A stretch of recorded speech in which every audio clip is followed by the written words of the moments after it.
اپنی زندگی کو میرے دوستو حرام سے پاک کر لو.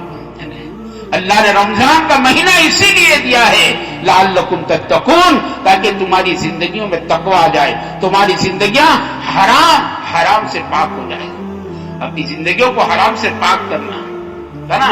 آدمی محنت کی چیز ہے، لیکن میرے دوستو آپ یقین مانو یہ ہو سکتا ہے. آدمی مالدار بننے کی محنت کرے، مالدار نہ بنے، یہ ہو سکتا ہے. لیکن یہ نہیں ہو سکتا ہے ایک آدمی اپنی آنکھوں کو حرام سے پاک کرنے کی محنت کرے، اپنی زندگی کو حرام سے پاک کرنے کی محنت کرے، اور اس کی زندگی حرام سے پاک نہ ہو، اس کی آنکھیں حرام پاک نہ ہو، اس کی زبان حرام سے پاک نہ ہو، اس کی کمائی حرام سے پاک نہ ہو. یہ قسم کھاتا ہوں، قسم خدا کی نہیں ہو سکتا ہے، یہ نہیں ہو سکتا ہے. بس آدمی کرنا طے کرے. اسے بزرگ کہتے ہیں کہ دین کا کوئی کام کرنا ہے نا تو آدمی کو پہلے فیصلہ کرنا پڑے گا کہ یہ کرنا ہے. مجھے میری نگاہوں کو نیچی کرنا ہے، اسے حرام سے بچانا ہے. اسے اللہ پاک نے راستہ بتایا ہے. بہت سارے آ کر کہتے ہیں نا کہ نگاہوں بد نظری ہو جاتی ہے.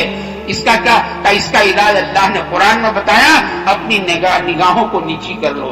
ایمان والے مردوں سے کہو اپنی نگاہوں کو نیچی کرو، مشق کرے آدمی. ایک بزرگ سے پوچھا بد نظری ہو گئی کیا کرے؟ تو کہا کہ ہاتھ میں تسبیح کی عادت ڈالو، ہاتھوں میں تسبیح رکھنے کی عادت ڈالو. بجائے بڑا موبائل ہاتھوں میں رکھنے کے ذرا تسبیح رکھو. امید ہے اللہ تعالیٰ حفاظت کر لے گی آنکھوں کی. ہاتھوں میں تسبیح رکھو،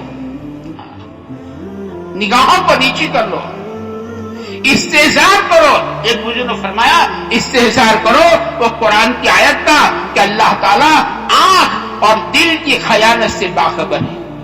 یعلم خائنۃ الأعین وتخفی الصدور.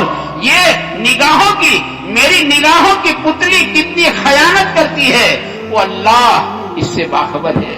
وہ تو بصیر ہے. بارش کے دن کی کالی راتوں میں سینکڑوں کالی راتیں ملا دو، ایسی کالی رات میں کالے پہاڑ کے تہ میں کالی چوٹی چل رہی ہے. قسم خدا کی میرا اللہ وہ کالی چوٹی کو بھی دیکھ رہا ہے. وہ تو ایسا بصیر ہے، ایسا نہیں کوئی نہیں جانتا. یہ نگاہوں کی پتلی نے کتنی خیانت کی ہے وہ تو سب جانتا ہے. یہ دل میں کیا کیا کھچڑی پکتی ہے، کیا کیا وسواس کہ تو وہ تو سب جانتا ہے. وہ تو دلوں کے بھید سے وہ تو علیم ہے. علیم بذات الصدور. وہ تو دلوں کے بھید کو بھی جانتا ہے کہ دلوں میں کیا کیا پک رہا ہے. سگے بھائی کے لیے دل میں کیا پک رہا ہے وہ جانتا ہے. پڑوسی دکاندار کے لیے دل میں کیا کیا پک رہا ہے وہ سب جانتا ہے. وہ تو دلوں کے بھید کو بھی جاننے والا ہے. وہ تو علیم ہے، وہ تو بصیر ہے، وہ تو سمیع ہے. وہ سب سارے. دو آدمی تنہائی میں باتیں کرتے ہیں، تیسرا سننے والا اللہ ہے. وہ تو ایسا سمیع ہے. اللہ کرے اس کا ہمیں استحضار ہو. تو پھر آدمی کی زندگی گناہوں سے پاک ہو جائے. اس سے میرے بھائیوں یہ موقع ہے، یہ گھڑیاں ہیں. ہم اپنے گناہوں کو یاد کر لو اور یاد کر کے اللہ تعالیٰ سے توبہ تلہ کر لو، اللہ سے معافی مانگ لو. میں نے کہا ایک آنسو نکل گیا، یا اللہ بھول ہو گئی، یا اللہ بھول ہو گئی، یا اللہ بھول ہو گئی، یا اللہ معاف کر دیتے ہیں. بس اس لیے ہمارے اسلاف کا راستہ ہے رونا اسلاف کا راستہ.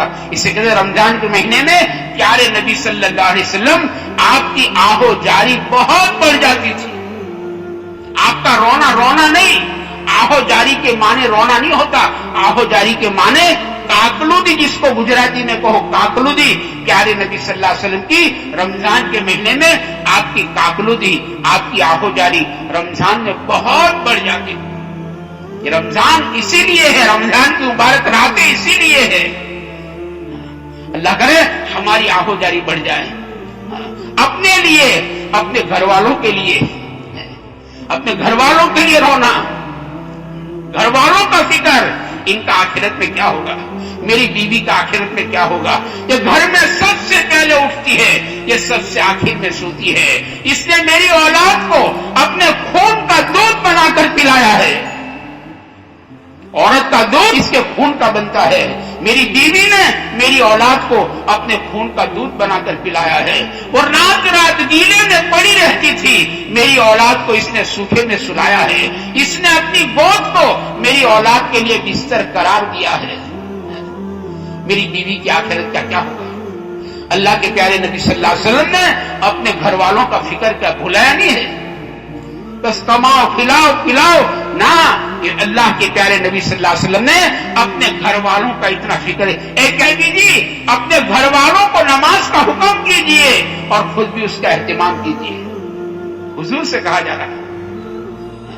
اپنے گھر والوں کا اتنا فکر، آپ تشریف لائے، ایک روٹی کا ٹکڑا پڑا ہوا تھا، پیارے نبی نے فرمایا کہ عائشہ یہ روٹی کے ٹکڑے کو اٹھا لو، یہ ناراض ہو جاتے ہیں نا تو لوٹ کر گھروں میں واپس نہیں آتے۔ روٹی کا ٹکڑا، یہ فکر، اس کو کہتے فکر، گھر والوں کا فکر، ان کی آخرت کا کیا ہوگا؟ میری جوان بیٹی کی آخرت کا کیا ہوگا؟ اس کی ڈولی کل چڑھ جائے گی اور یہ کل پرائے گھر چلی جائے گی، میری جوان بیٹی کی آخرت کا کیا ہوگا؟ آپ کی یہ ہماری ذمہ داری ہے۔ اس کہتے ہیں قیامت کے دن سب سے بڑا مجرم وہ ہوگا جس نے اپنے گھر والوں کی آخرت کا کوئی فکر نہیں کیا تھا، بس کمانا جانا، کھلانا پہنانا جانا، اپنے گھر والوں کی آخرت کا کوئی فکر نہیں کیا تھا۔ میری اولاد کی آخرت کا کیا تھا؟ میری جوان بیٹی کی آخرت کا کیا؟ آدمی نے اپنے قیامت کے دن سب سے بڑا مجرم وہ ہوگا جس نے اپنے گھر والوں کی آخرت کا کوئی فکر نہیں کیا تھا۔ اس سے میرے بھائیوں یہ مبارک گھڑیاں ہے اپنے گھر والوں کے لیے رونا، ہاں اپنے گھر والوں کے لیے رونا، ان کی ہدایت کو میرے دوستو اللہ سے مانگنا، ان کی تربیت کو اللہ سے مانگنا، یہ مانگنے کی چیز ہے، یہ مانگنے کی چیز ہے، بلکہ ہمارے ذمے میرے بھائیوں پوری انسانیت کے لیے مانگے۔ ہم تو عالمی نبی کی امتی ہے کہ انسانیت کا کیا ہوگا؟ کہ انسان کمزور ہے، اسے کانٹا چپ جاتا ہے تو تیر ملا جاتا ہے، اگر اسے ایمان نہ ملا، اسے ہدایت نہ ملی، یہ جہنم کی آگ میں کیسے جلے گا؟ جو آگ پتھروں کو پگھال دیا کرتی ہے، ایسی بھیانک آگ میں یہ کمزور انسان کیسے جلے گا؟ یہ راتیں اس کی ہے۔ یہ میرے دوستو آپ ایمانداری سے بتا دو، ہم تو کتے کو جلتا ہوا نہیں دیکھ سکتے ہیں، آپ سچ بتاؤ، ہم یہ راستے پر کوئی کتا جلتا ہونے ہم کتے کو جلتا ہوا نہیں دیکھ سکتے ہیں، کہ انسان جہنم کی آگ میں کیسے جلے؟ یہ اللہ کے لیے غم، یہ ہمارے نبی کا غم ہے، یہ ہمارے نبی کا غم ہے جو آپ کو رات بلاتا تھا۔ آپ دن میں بے قرار ہے، آپ راتوں کو بے چین ہے، دنیا گناہ کر کے چادر تان کر سو جاتی ہے، اللہ کا لاڈلا نبی رات کے اندھیریوں میں رو رہا ہے، آپ کے آنسو سے زمین تر ہو جاتی، اللہ کو رحم آ جاتا، اللہ جبرائیل کو بھیجتے، اے پیارے نبی کیا بات ہے، اتنا کیوں روتے ہو؟ یہ زمین تر ہو گئی۔ پیارے آقا فرماتے جبرائیل میں تو میری امت کے لیے روتا ہوں، میری امت کا کیا ہوگا؟ میری امت، یہ راتیں یہ گھڑیاں میرے بھائیوں یہ رونے کی راتیں، اپنے لیے، گھر والوں کے لیے، پڑھ کے لیے، بلکہ پوری امت کے لیے، بلکہ اللہ توفیق دے پوری انسانیت کے لیے میرے دوست رونا۔ یہ ہم تو رونے والے نبی کی امتی ہے، ہنسنا ہمارا کام نہیں ہے، ہم تو جنت میں جا کر ہنسیں گے۔ اس لیے آتا ہے کہ جو آدمی دنیا میں کہا مارتا ہے، کھل کھلا کے ہنستا ہے، کہا جو ہے نا یہ قبر میں اندھیری کو لاتا ہے، اس سے قبر میں اندھیرا آتا ہے۔ کہا مت مارو، ٹھیک ہے تبسم الگ بات ہے، تبسم مسکرانا الگ بات ہے، ورنہ ہم تو میرے دوستو رونے والے نبی کی امتی ہے، ہمارا کام تو رونا ہے، ہمارا کام گناہوں کو یاد کر کے رونا، امت کے غم میں رونا، اللہ کے خوف سے رونا، آخرت کے غم میں رونا کہ آخرت میں کیا ہوگا۔ قیامت کے دن کو یاد کر کے رونا کہ زندگی کا حساب دینا پڑے گا. وہ قیامت کے دن کیا ہوگا؟ نیکی اور گناہ تولے جائیں گے، ایک ایک نیکی پر جنت اور جہنم کے کھیل کھیلیں گے. وہ قیامت کے دن کیا ہوگا؟ جہنم کے عذاب کو یاد کر کے رونا. پیارے آقا گھر میں تشریف لائے، ہماری پاک امی جان رو رہی ہے. پوچھا ایسا کیوں روتی ہو؟ یا نبی اللہ مجھے جہنم یاد آ گئی. ماں یاد نہیں آئی، میکا یاد نہیں، پیئر یاد نہیں آیا. یا نبی اللہ مجھے جہنم یاد آ گئی. میرے دوستو، ہماری امت کی پاک ماں اور اللہ کے لاڈلی، اللہ کے پیارے حبیب صلی اللہ علیہ وسلم کی لاڈلی بیوی ہے، اور جہنم گھر کے کونے میں بیٹھ کر جہنم کو یاد کر کے رو رہی ہے.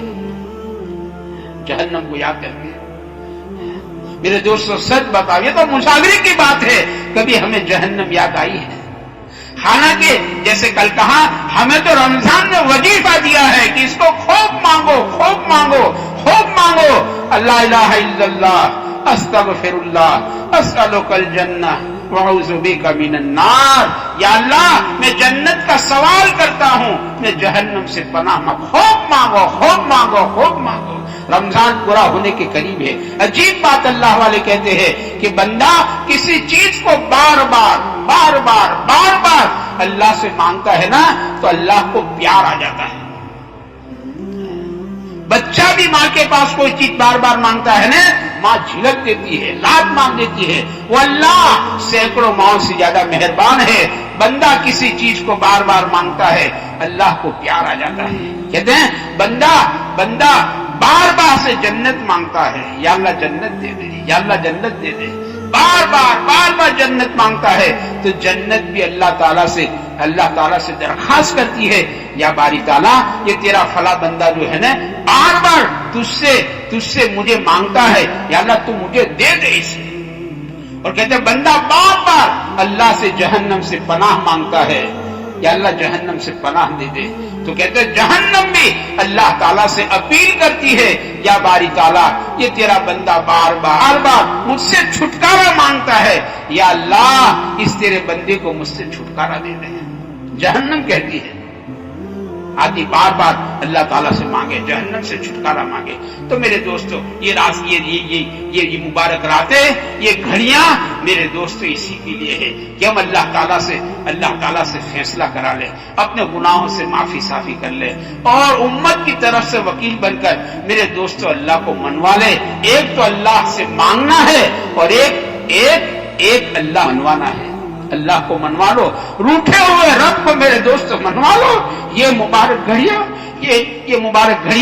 روٹھے ہوئے رب کو منوانے کی.